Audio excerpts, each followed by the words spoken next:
Hi, అందరికీ నమస్కారం అండి. ఈ ఏడాదిలో అంటే 2026లో మొదటి సూర్యగ్రహణం ఏర్పడబోతోంది. ఈ సూర్యగ్రహణం ఫిబ్రవరి 17న కుంభరాశిలో సంభవిస్తుంది. ఈ సూర్యగ్రహణం భారతదేశంలో కనిపించదు.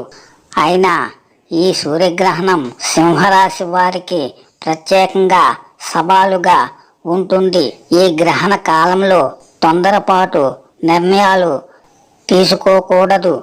కెరీర్కి సంబంధించి నిర్ణయాలు తీసుకోవడంలో చాలా జాగ్రత్తగా ఉండాలి.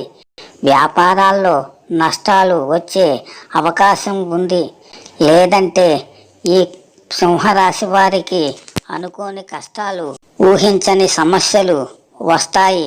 అందుకని చాలా జాగ్రత్తగా ఉండాల్సిందే మరి.